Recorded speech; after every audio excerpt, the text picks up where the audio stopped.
Up next, we have a panel discussion which is going to be talking on Southeast Asia's booming internet and fintech economy. The panelists are Mr. Srihari, CEO eRemit Singapore, Leong Moon Phai, he's the head retail banking from RHB Banking Group from Cambodia, Mr. Mark van der Maas, he's the director of sales Southeast Asia from AppsFlyer. The moderator is Robin Amlôt, he's the managing editor for IBS Journal. Welcome, everyone. Good morning, good afternoon. Welcome to Future Digital Banking Summit. Thank you so much for joining us. It's a pleasure. Thank you. Robin, the stage is all yours. I hand it over to you now. Very well. Southeast Asia's booming internet and fintech economy. Is it booming? Well, obviously it's booming. The first question I want to focus in on is what's behind that boom. And I'm not talking about people with bright ideas sitting hunched over computers creating wonderful new solutions. I'm talking about the environment in which it's taking place and what creates that environment. And I suppose the first thing I want to raise is the regulatory framework. Is it lagging? Is it leading? Is it proactive? Is it not proactive, which is a polite way of saying, is it a drag on development? So, gentlemen, the first thing I'd like you to think about is how important is a proactive regulator to creating the right ecosystem for the development of fintech and the application of those developments. So if anybody would like to lead me. Sure. I'll start, Robin. Please do. Sure. Thank you. Thank you, Robin and Pooja, for having me here. And I think the question you asked is really great, right? Because that's the most important thing for any fintech ecosystem to evolve. And fortunately, we are in the space, are in the region of ASEAN and Southeast Asia, where all the other ingredients are existingly available, right? Like in terms of the population, youth, the internet economy, mobile savvy. And on top of that, right, regulators are also proactive. So if you look at Singapore, look at Thailand, look at even India, for that matter, Vietnam, all regulators, they work together to enable the real time, right? So if you look at the rails that they have developed, or the recent announcement, our coordination on the crypto, it's fantastic. Actually, I must say that across the globe, this region is one which is booming, even proactive regulator perspective. And if you look at last 4 or 5 years, the way how MAS has worked and supported and helped the industry to evolve the fintech ecosystem, right? It's brilliant. Anybody else want to add to that or want to develop those themes further? Yeah, I think not only the regulator actually play a very important role, as well as the government itself.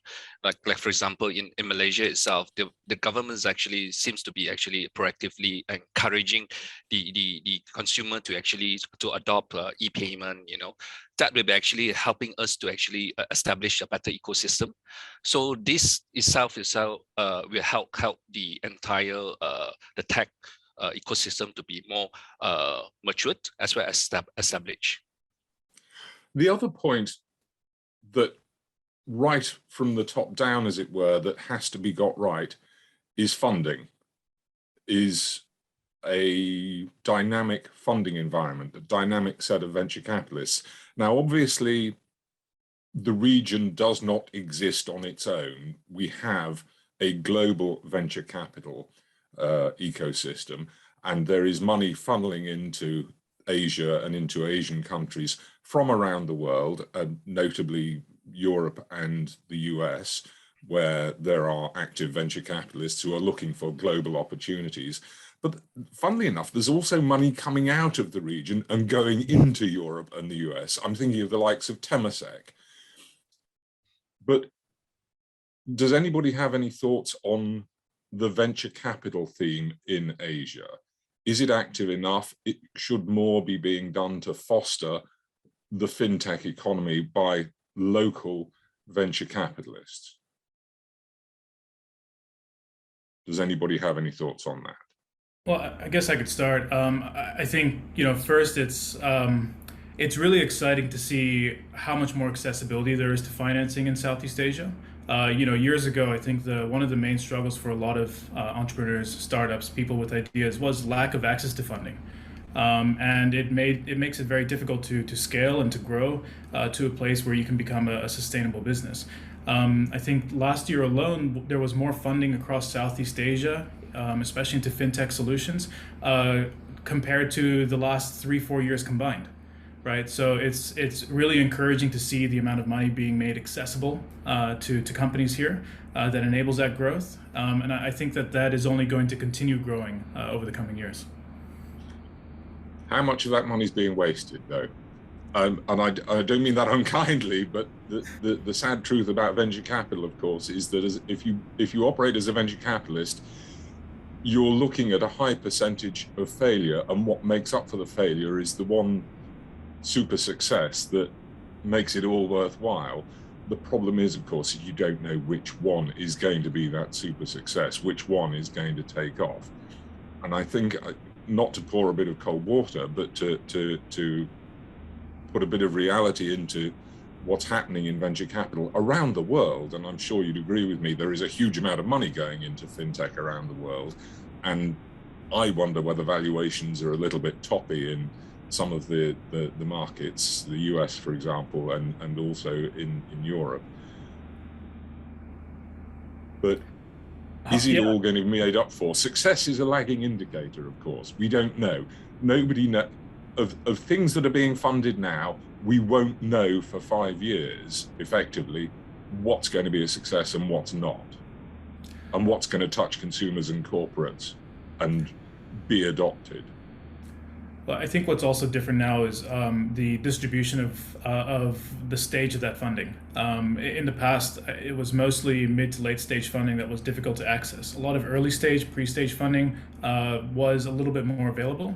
And now we have larger investments being made at a later stage into companies that have some proven success already, whether it's in ability to generate margins on acquisition costs, or whether they've have proven models in their technology.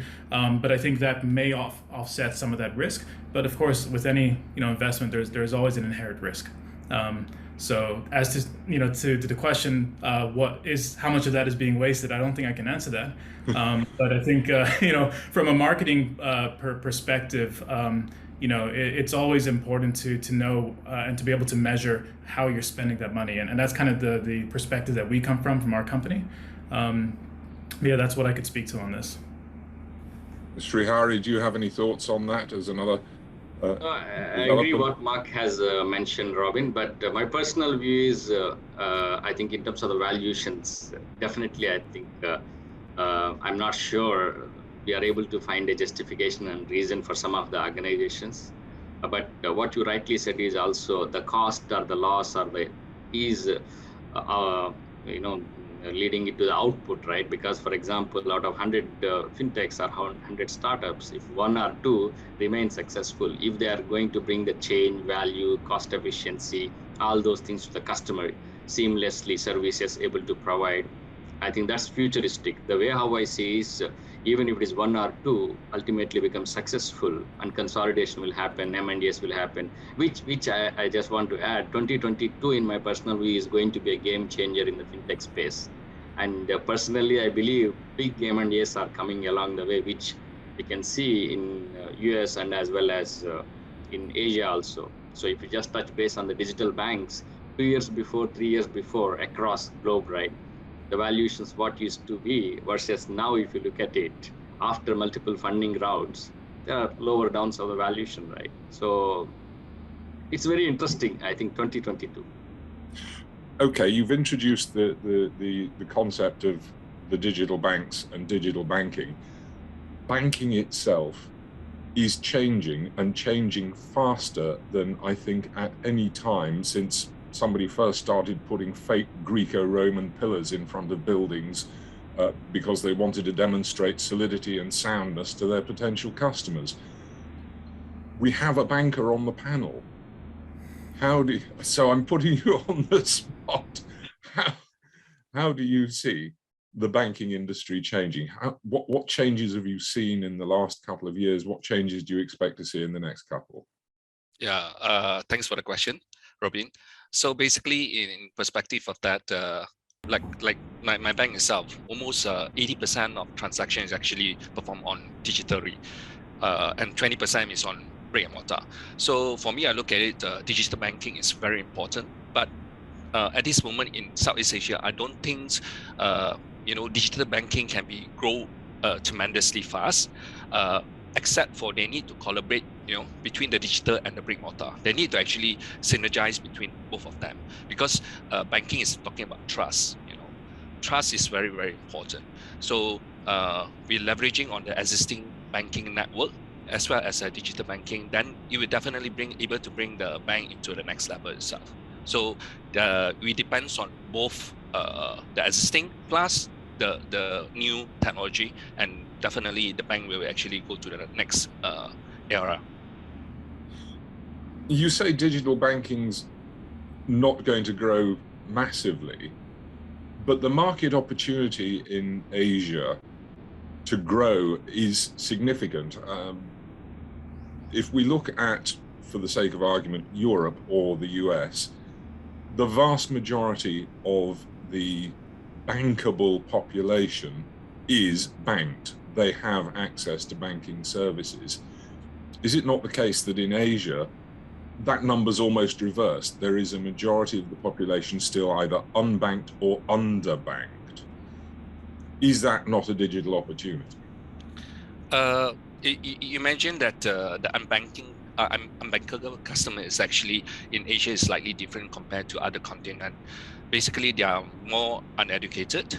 They need people to convince them. They need people to convince them, to give them assurance that banking is a tools that they're able to enrich their life. That kind of situation. With digitally only, I don't think so. They're able to convince them, but with digital plus the brick and mortar combination together, that definitely able to accelerate the financial inclusion for Southeast Asia. Which goes back to the point I was just making earlier about building something that looks like a Roman temple and calling it a bank, because that's what people did in the late 19th and early 20th century. But surely there is an intermediate step here. Mark, Srihari, as maybe ask you guys to comment on this. There's an intermediate step between bringing people to a full banking service and giving them something that they can use as a digital payment service. Well, I think where there are market challenges breeds market opportunities, right? And I think what we've seen in terms of new services and innovations in fintech in Southeast Asia compared to how they differ in Europe are born because of the unique challenges that these markets have. So while the majority of consumers in Southeast Asia, I think just above 50% are still unbanked, and in certain countries, even more. As Leong said, not all of them are necessarily ready to be banked. And instead, the question is, how can we solve use cases for them that they otherwise don't have access to? Whether it's remittances, whether it's access to credit, transactions, etc. And I think that's why you saw in Southeast Asia a few years ago, kind of the era of mobile wallets, P2P lending, and so on, kind of being born here, whereas that never really existed in Europe. Instead, in Europe, what you saw was, with a very large population being banked, issues that they had with the current banking system. And that led to the birth of challenger banks and neobanks that offered a much more seamless, fast, accessible approach. And I think we're now seeing that in Southeast Asia. And some incumbents have already taken that step to bring a new kind of digital experience to their consumers. Tomorrow by UOB, Genius Bank by BTPN, and then even the Singapore and Malaysia issuing new banking license to tech giants. I think we're going to see this growth in digital banking here as well. And just to kind of pull some data based on reports from eMarketer, based on our own data as well, 75% of consumers in Southeast Asia actually say that they prefer a digital experience. It's not 100%, but that's the vast majority. And what we see as being quite different in our conversations with banks today compared to a few years ago is mobile was kind of seen as a nice to have, potentially enabling some services and account access. However, it wasn't really considered as part of the strategy. And the conversations we're having now, which is reflected in these reports, is mobile can very much be a strategic initiative that can drive more customer acquisition and can give them a competitive edge against other banks. And many consumers who have switched to digital banks in Southeast Asia have stated that better mobile experiences, easier access to account opening and access to other financial services were the key drivers for them to switch their banking partner. So I'll just add to what Robin and Monfei has mentioned.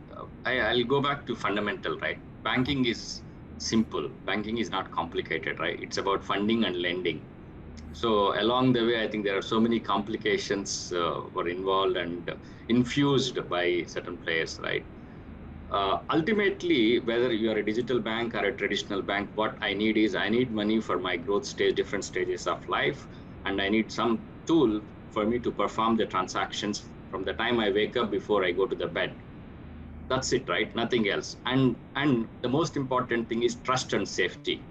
What, based on my experience, based on the various reports, what we see is till now, none of the digital players or the fintechs are able to replace the trust from the banks. So my gut feel personal view is I think it is not easy. So if you look at average ticket size of the wallet companies across the globe, maybe $100 or $200 or at the most $500. I'm not sure whether anyone is willing to put $1 million in e-wallet companies. So it is easier in terms of onboarding the customer because using the mobile, because across ASEAN, there are almost 400 million people, out of which 100 million people are banked, but the remaining 300 million people are either underbanked or non-banked. Because mobile evolution has happened, everybody is able to come on board, perform the transaction, put 100 ringgit, $100 or 100 whatever bahts, right? But not $1 million, 2 million, 3 million. So if with that approach, how the digital players will be able to lend throughout the phase of individuals, because especially in these ASEAN, people's needs are different. They want to grow, they want to become better, they want to acquire wealth. To do that, they need funding. So so in my view, banks will remain no matter what, even another 100 years, they will remain because trust is important. Yeah. How the banking, yeah, sorry. Go on. Yeah, Robin, go back to the question just now you asked that the venture VC itself actually, how much money actually wasted. Go back to the same thing, because basically, as we know that most of the money is actually coming from people like, four of us, not the younger people. Of course, there's certain young people that have a lot of money, but eventually it's the people like us, whether we trust like what the e-wallet we will put 20,000, 30,000 or $1 million there, we will not. So it's talking about sustainability. Where else banking is actually like more than 100 years, in the financial institution, the ecosystem is there, the regulator, the framework, everything is there. So that's why what I meant is actually if the digital bank that wanted to work together with the bank to launch it, they have a bigger success compared to a new player, which is they don't have any experience in banking. And with that situation, chances for them to success is actually very minimum. Yeah. I think, yes. I want to go back to something Srihari said. You said banking at bottom is simple.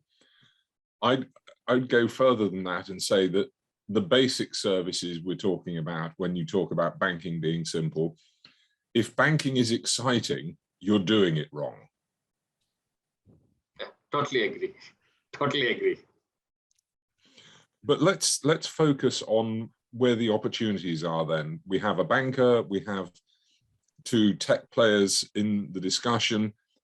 Where are the opportunities now? Where are the, perhaps exciting is the wrong word, but where are the big opportunities that you see for fintech in the region? I think without giving a second thought, Robin, in my view is ASEAN. ASEAN is the space to be in, because like I mentioned earlier, there are almost 300 million population which are just looking for various digital financial services, right?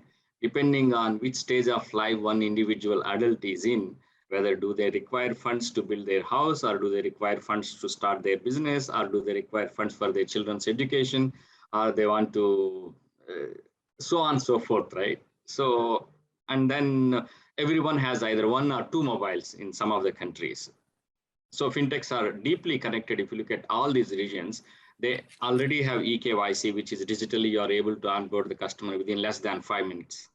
And then on the other hand, to ensure the monitoring and transactions, you have AML systems, which are already in place, which at our company, we also do. We onboard any customer just within 5 minutes without the person going to any place, ensuring transactions are being monitored. With that fintech ecosystem evolved and developed, right, ASEAN is the place to be in to focus on. Yeah, I agree with Srihari. So basically, the consumer need to actually enhance their in terms of financial literacy, how to understand more on financial literacy to gain access on the financing as well as the lending itself. So basically, because of a regulator have actually come into picture to come up with some what you call this framework, like responsible lending, that kind of situation. So we need to educate the consumer that how these financial we're able to leverage their wealth, and also doubling their whatever wealth they have, that kind of situation. So financial literacy is actually a key things to move on in the future. I think I also want to add to Srihari's comment about the size of the opportunity here. 360 million people. Another number that I think can put this in perspective is that each year alone in Southeast Asia, 22 million people are becoming of mobile age.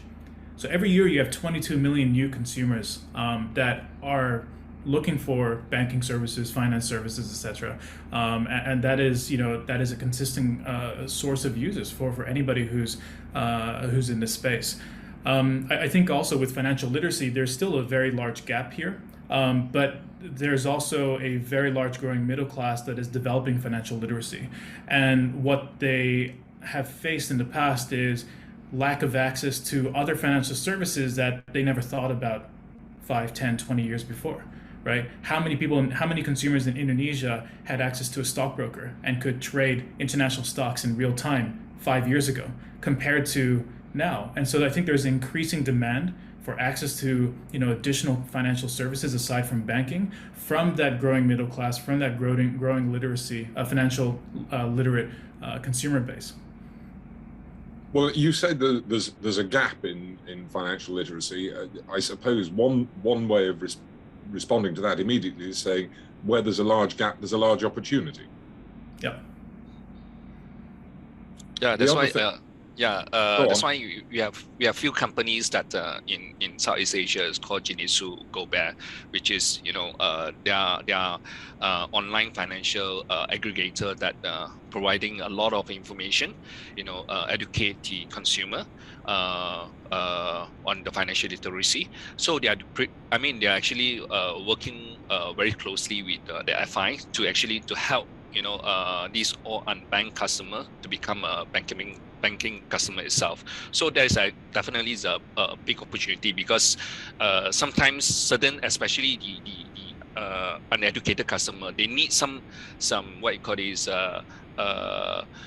some those to boost up to take a step to become a banking customer itself. So with subsidies, with incentive from different what you call this agency, as well as the government, as well as the company itself, you're definitely able to help that that kind of situation. One thing I want to just briefly go back to is something else you said, Mark, about people in Indonesia being able to trade international stocks real time. That's just underlining to me the fact that while, to quote Srihari, this may be the place to be in ASEAN, it's not an isolated ecosystem. It's plugged into a global ecosystem. There are global firms involved. There are global opportunities for individuals and for corporates, whether it's in terms of payments or in terms of investments or in terms of borrowings. But we've talked a lot already about the mobile and what the mobile phone brings to the table, what does it mean to be mobile first? That's a great question. Does anybody want to comment? Or have I put my foot in it? Well, to be mobile first, I mean, Southeast Asia as a market is commonly referred to as a mobile first market. And that's because consumers have kind of skipped the PC generation, right? The first interaction consumers here have with a computer is generally with a mobile phone. And so they've been, raised to expect services and access to products and so on via their mobile phone. I think conceptually, mobile first to me is very nearly synonymous with user experience, right? It enables brands to offer deeper levels of accessibility, speed, and communication with their customers that other mediums are not able to, right? How are you able to inform your customers of a new service you provide if you only have brick and mortar, or even if you have a website? You would rely them to come and visit you, whereas with the phone, you're in their pocket and you can actually reach out to them if they've enabled push notifications.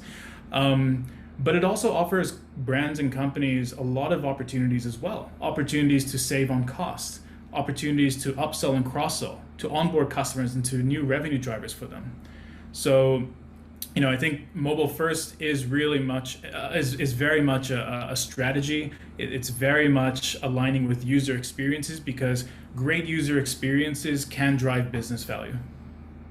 Well, we talked about the unbanked population. Can I assume that most of those unbanked do have that mobile device? Yeah, most of the banks actually have the mobile device. It's a hygiene factor. It's no longer something nice to have. It's already, we needed it part of the strategy, and one part of the channel, the existing channel that we need to enhance, on daily basis to make sure that we're able to deliver superior services to our customer. Like what Mark mentioned is actually spot on.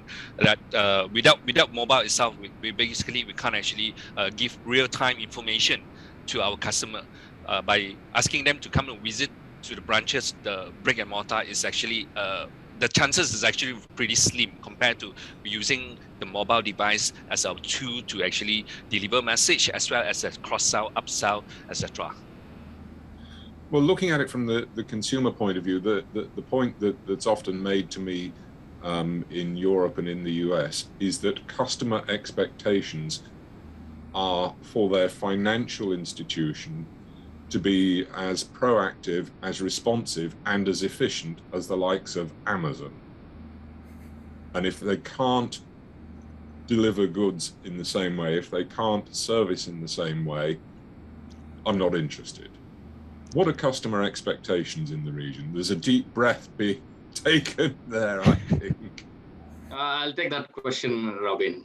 Actually, I think no difference. I would say that customers, especially with the mobile revolution, what you call it, right? It became like what I want, how I want, when I want, just on the tips of my fingers. It's no longer, oh, I did it, I wait for a few days, few months kind of thing. And this also led to impatience, right? But on the other hand, when it is possible that all the service providers, including financial services, should be able to provide and fulfill the need of a customer at the moment when they want, right? Let's say, for example, if I'm going on the way and my son asks me, I want this thing, I just log into the mobile and I click 2-3 clicks, then that should be done. It's as seamless as that, right? Yeah. But of course, the banking itself, the customer is much more loyal. They will not just switch because of the experience in the mobile is extra 2-step compared to other banks. So the good things for the banks, actually the customer is much more loyal because the entry barriers is actually higher compared to others like Amazon, etc. So it's a blessing in the sky for banks. Okay, I'm going to move on now because I'm conscious that time, as always, is against us. We've got a few minutes left, and I want to devote them to what I'm saying here, the elephant in the room, the pandemic. How has the pandemic accelerated the digital revolution? And I'm sure it has. Everybody tells me it has. what are the key trends you've seen in financial services applications, fintech, and in apps, and how are they being affected by COVID-19? I'm sorry to bring it up, but we couldn't avoid it. Yeah. Okay, let me start on this question itself. Like previously, pre-COVID situation is digital solution is actually one of the main objectives is actually reducing costs to serve.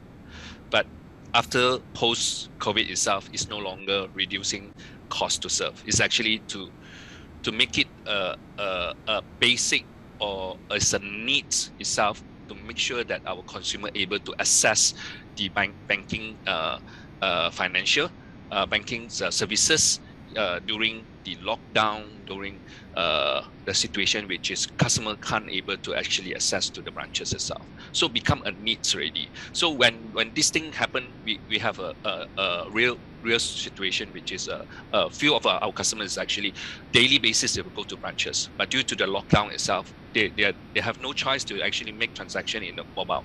Once they started with the mobile itself, they never come to the branches anymore.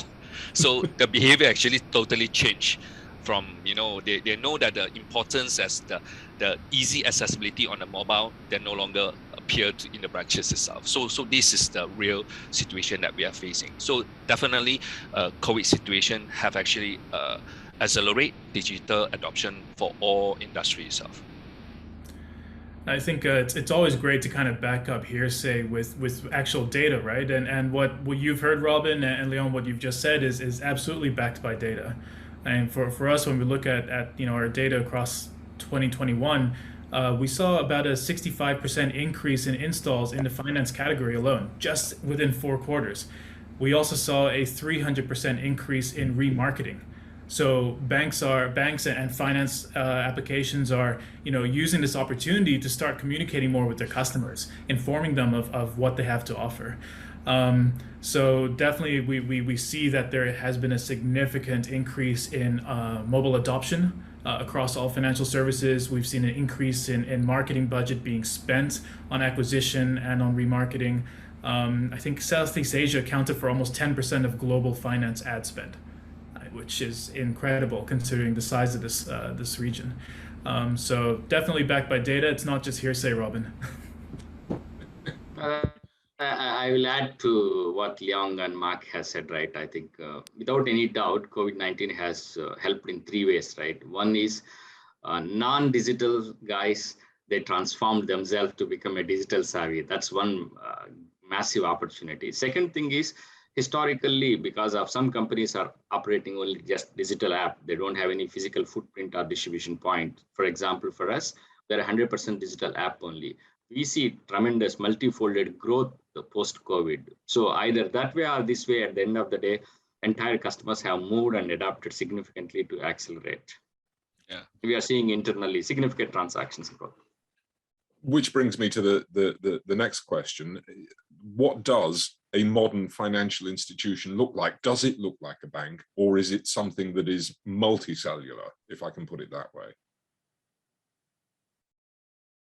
Okay, I'll go first. Sure. I think modern financial institutions, basically, I think fundamentally the trust, it will remain the same thing. And then licensing framework will remain. Then third is, in terms of banks, will become distribution points for all the fintech players. Because at the end of the day, if the product comes from the bank distributing the product, leveraging the infrastructure and ecosystems of the fintechs, customers are happy because it's coming from banks, which is a trustworthy source. And in terms of the fintech players, they have partnerships, ecosystems where huge customer base is there. For example, you took Lazada, you took Shopee, or you took Amazon, right? They have millions of customers. So onboarding is done, and then once onboarding is done, banks will be there, the bank's names will be there. So that's how I see it. I don't see a significant infrastructure. What it is today existing will remain. I think one thing we haven't touched upon is the infrastructure behind the bank. It's all going to be on the cloud, isn't it? The bank itself. Without any doubt, it's going to be on the cloud, but with an exception of more investments in cybersecurity, because to be honest, I think not many financial institutions or fintechs has relevant experience because it's ever evolving. So with the evolution, if you look at the latest, what's happened in Singapore in terms of one of the major bank, what we see in the newspapers, right? The issue. So many of such issues will be coming along. So I think financial institutions, banks, fintechs, everyone will strengthen themselves with more investments on cybersecurity. Yeah. Yes, security has to be ever present. Let me put it this way: the one thing I want my bank to have is my money, and if somebody takes my money away from me, I'm not going to be happy. Yeah. Yes, absolutely. I think, Exactly. Mark, go I ahead. think something we've been seeing, during this, we've had 2 years of this pandemic, but what we've also have had is we've been in the middle of a movement that is both a consumer, corporate, as well as a regulatory movement towards more secure data, more private data, right? And cybersecurity is absolutely, I think, a critical point of investment in the future, but I think also, data privacy as well. Banks, companies grow because of data collaboration. It's impossible to do so without being able to collaborate with other partners with data. And how can you do that in a privacy-centric world? I think that all consumers, would prefer that their data with their bank, only their bank has, but that does make it impossible for that bank to be able to grow. So I think that we would need to be thinking not just about security, but also about privacy. How do we maintain user privacy? How do we grow with user privacy? How do we actually build a competitive edge while having privacy at the forefront of our business? Yeah, I want my data to be secure as well as my money to be secure. Yep. How do we achieve this? How can we solve that? Wave a magic wand. What's the answer?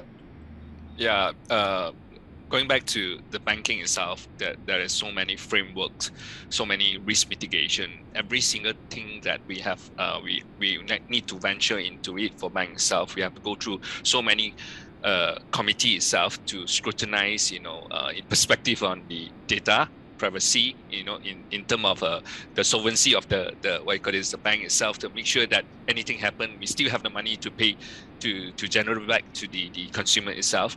So that's why the fintech need to actually leverage on the banking system, because banking systems, all this question that you asked, Robin, the answer is there. So we need to actually work together, and that the bankings have basically a very thorough process. With fintech coming into the picture, they were able to resolve some of the pain points that banks having. So collaboration is the keywords moving forward for fintech as well as FI itself. Yeah, let's come to a close on that point. We are now running out of money. So a final thought: running out of money, running out of time. A final thought from everybody. Mark, you were about to speak, so I'll give it to you first.